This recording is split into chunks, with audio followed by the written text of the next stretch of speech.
Men tadbirkor sifatida 2017-yil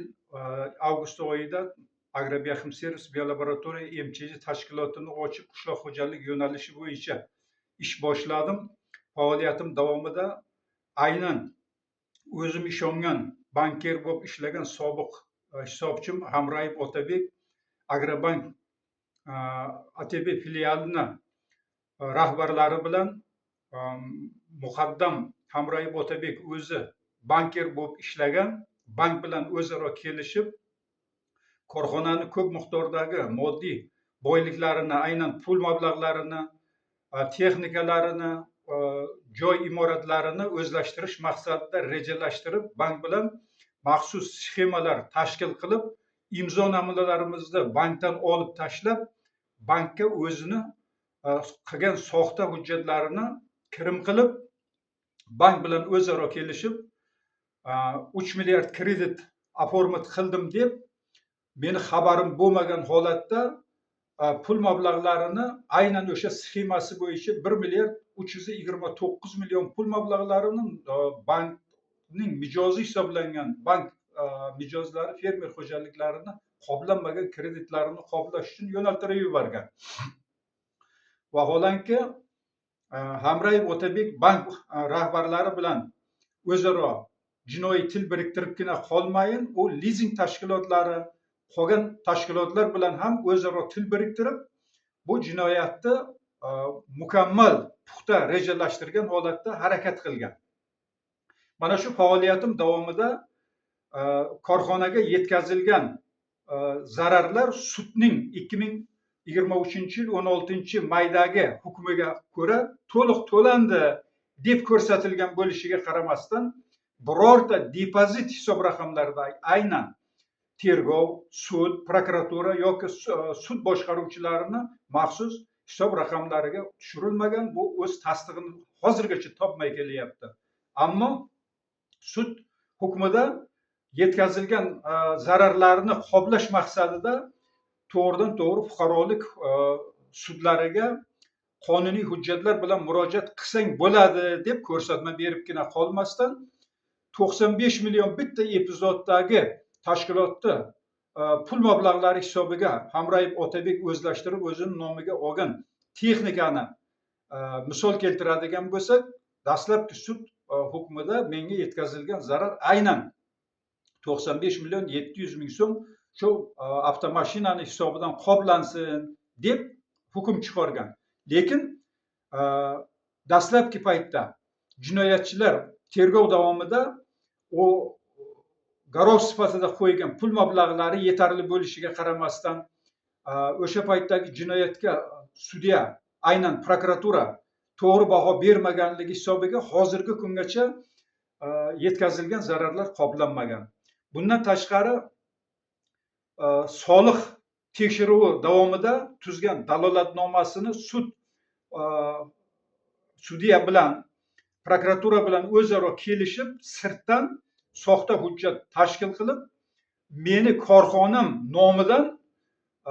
sudning topshirig'i bilan Mamataliyev Rustam Yusupovich degani meni korxonam nomidan faoliyat go'yoki yuritgan hisoblanib, soxta hujjat bilan yetkazilgan zarar to'landi deb baho berib yuborgan. Bundan tashqari mana shu sud jarayonida qarangki, bugun prezidentimiz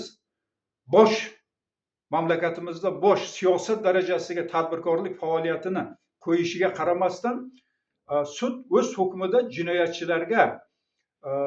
insonparvarlik yordami ko'rsatildi deb hukm qilgan. Holbuki bugungi kunda O'zbekistonda tadbirkorga bunday imtiyoz yo'q holatda, imtiyoz yetkazilgan zararlar jinoyatchilar tomonidan o'zlashtirilishiga sud organlari, prokuratura organlari to'g'ridan to'g'ri homiylik qilib kelmoqda. Aynan mana shunday homiylardan prokuratura tizimida tuman prokurori bo'lib ishlagan Islom Xo'jamurodov va aynan o'sha jinoyat sudini sudyasi bo'lib ishlagan To'lqin Abduraimovlar bevosita mana shu jinoyatga bosh bo'lgan. Bu mana shu harakatlarda to'g'ridan to'g'ri to'liq jinoyat harakatlari yoki bo'lmasa korrupsion holatlar borligi aynan ko'rinib turibdi. Demoqchimanki, mana tadbirkor bo'lib men 6 yildan beri faoliyatim dunyo tarixida takrorlanmagan holatda bankrot bo'lib kelyapman. Bundan tashqari yetkazilgan zararlardan tashqari korxonani bajargan ish haqlarini aynan Sherobod iqtisodiy sudi orqali hisob kitob qilib, uning hal qiluv qarorlari va ijro varaqalarini chiqarganimda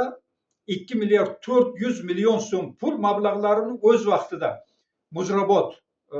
majburiy ijro byurosiga har bir epizod, har bir holat bo'yicha olib kelib qo'yib, viloyat prokuraturasining topshirig'i bilan to'liq hujjatlarda MIB tashkilotining nomidan hujjatlarni rasmiylashtirib berishni talab qilganda, o'sha hujjatlarda MIB tashkilot korxonalari umuman to'liq ta'minlab berolmaganligi sababli Sherobod tumanlararo iqtisodiy sudi orqali Sherobod tumanida 42 ta, Muzrabot tumanida 46 tagina atigi hujjatlarni rasmiylashtirib qoldik. Umumiy hujjatlarimiz, yetkazilgan zararlar, o'sha bajarilgan ish hajmlari haqlari majburiy ijro byurosida 160 dan ortiq ijro hujjatlaridan atigi 88 ta shaxsga qaratilgan hujjatlar hanuzgacha MIB tashkilotlarini beegalligidan, prokuraturaning nazoratining yo'qligi, qonun ustuvorligining yo'qligidan mana shu bugungacha otangga bor, onangga bor, kimga borsang bor qabilida bugun erta deb aldab vaqtni o'tkazish bilan tadbirkorni sun'iy mana shu bog'lab kelyapti. Bugungi kunda mana shu yetkazilgan zararlar MIB tashkilotini rahbar xodimlariga, viloyat quyi tuman tashkilotlariga, hatto respublikasigacha undirish masalasi bo'yicha amaliy yordam so'rab 600 martadan ko'proq murojaat qilishimizga qaramasdan hanuzgacha MIB tashkilotini rahbar xodimlari panja orasidan qarab kelyapti. Bu masalada prokuraturaning o'rni yo'q. Men bugungi kunda prokuratura tizimidan, sud tizimidan va qolaversa majburiy ijro tizimidagi mutasaddi rahbar va xodimlardan mutlaqo noroziman. Vaholanki mana shu sud protsessida, iqtisodiy sudda olib borilgan tekshiruv sud jarayonlarida sudya Husanov Soatmurod tomonidan jinoyat aniq aynan ko'rsatilgan bo'lishiga qaramasdan, ko'rinib turgan bo'lishiga qaramasdan MIB korxonalariga chiqarilgan qarorlarini ham nazorat qilishda amaliy yordam so'raganda yordam bermaganligi, lizing korxonalarini bevosita to'g'ridan to'g'ri qo'llab-quvvatlash holatlari, jinoyatchilarni to'g'ri qo'llab-quvvatlash holatlari yuzasidan men bugungi kunda o'sha yetkazilgan texnik 770 milliondan ko'proq lizing tashkilotiga qilgan murojaatlarim, bundan tashqari boy berilgan 1 milliard so'mdan ko'proq pul mablag'larini aynan o'zaro kelishgan holatda lizing korxonasiga hukm chiqarganligi oqibatida men bugungi kunga tadbirkor bo'lib 1 milliard 309 million o'tkazgan pul mablag'larim va ikkita lizingga olingan traktorlarimda 18 oy davomida lizing tomonidan va aynan o'sha jinoyatchi Hamrayev Otabek tomonidan va bankning mutasaddilarini yordami bilan o'tkazilgan pullar bugungi kunda meni tadbirkorligimdan bevosita jinoyatchilarning qo'liga o'tib ketishiga, faoliyatimni yurita olmasligimga mana sababchi bo'lib kelmoqda. Bu masalada qanchaki hujjatlar taqdim qilinishi kerak bo'lsa, lizing sohasida bo'ladimi, jinoyat sohasida bo'ladimi, hukmlardan kelib chiqib va lizing tashkilotini holatlari bo'yicha bo'ladimi, bank holati bo'yicha bo'ladimi, istagancha hujjatlarni men taqdim qilish imkoniyatiga egaman. Mana yuqorida aytilgan barcha fikrlar o'z isbotini qog'oz variantida tashkil etadi. Buni to'liq ta'minlash imkoniyatiga egaman. Jinoyatchilar tomonidan bugungi kunda qonunda yo'qligidan, qonunda iqtisodiy va fuqarolik qonunlaridan ham, sudyalaridan ham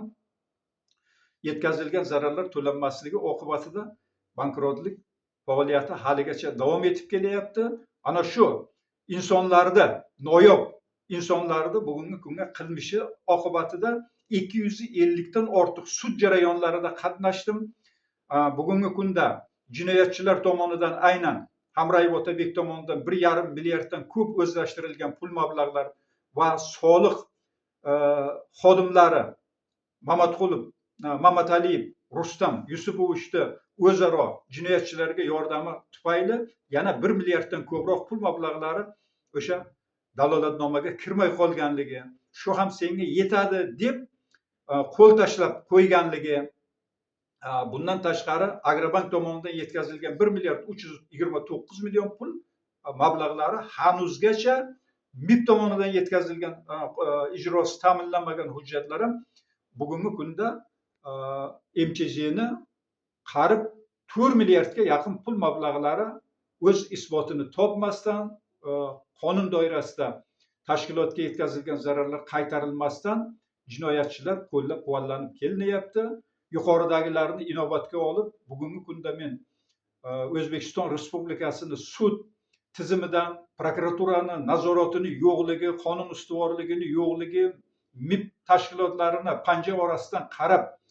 prokuraturaga qaram bo'lganligi oqibatida mana shu holatlarni hisobga olib men mutlaqo noroziman. O'ylaymanki,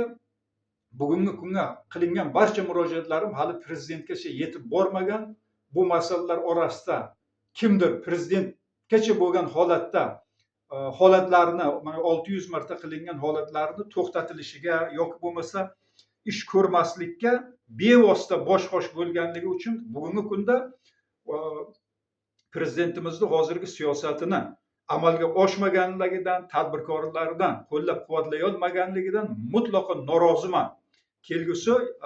chiqishlarimda albatta buni mukammal, alohida chiqib aytishga harakat qilaman.